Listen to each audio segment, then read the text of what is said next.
everyone, I'm Alyssa Kendall. I'm an IB Economics examiner and educator, and I've worked with the IB students through international schools, tutoring, Revision Village, and Crimson Global Academy. In this short video, I want to talk about what students should do before starting DP1 IB Economics so they enter the course feeling prepared, organized, and confident.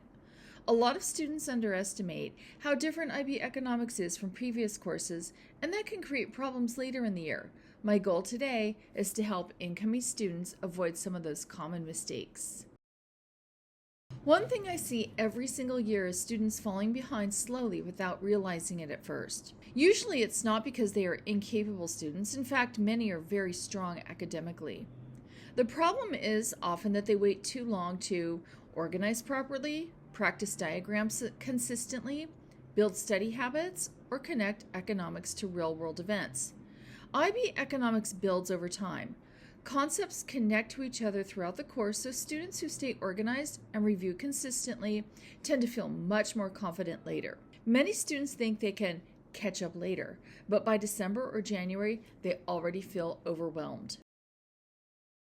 IB Economics is different. It is not mainly a memorization course. Strong students learn how to explain economic reasoning clearly, use diagrams effectively, apply theory to real-world situations, and write structured chains of analysis. That's a very different skill set from simply memorizing definitions for a test. The students who tend to do best are usually students who begin thinking like economists early and practice explaining economic ideas consistently throughout the year. Before the course starts, students do not need to study the entire syllabus over the summer, but there are a few things that make a huge difference. First, set up a clear organization system for notes, diagrams, and vocabulary. Second, begin following economic news regularly. Even just reading short articles about inflation, housing, tariffs, or interest rates can help students begin connecting economics to the real world. Third, learn a few basic diagrams early. Students who practice diagrams consistently from the beginning usually feel much more confident later. And finally, build a simple weekly review habit. Even small amounts of regular review are much more effective than cramming. One of the biggest patterns I see is students waiting until they are already overwhelmed before seeking support. By January, many students feel confused by diagrams, behind in terminology, and unsure how to structure economic analysis.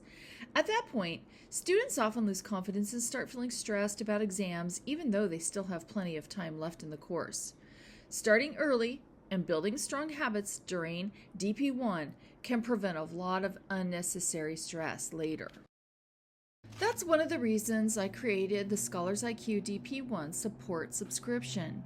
The program begins in June and continues throughout the summer and DP1 school year to help students build strong foundations and confidence early. The subscription includes weekly strategy lessons, monthly study toolkits, organization support, examiner guidance, and real-world economics connections throughout the year. The goal is not simply to memorize content, but to help students build strong habits and learn to think like economists from the start. I'm currently offering a $10 per month founding member rate during the launch period.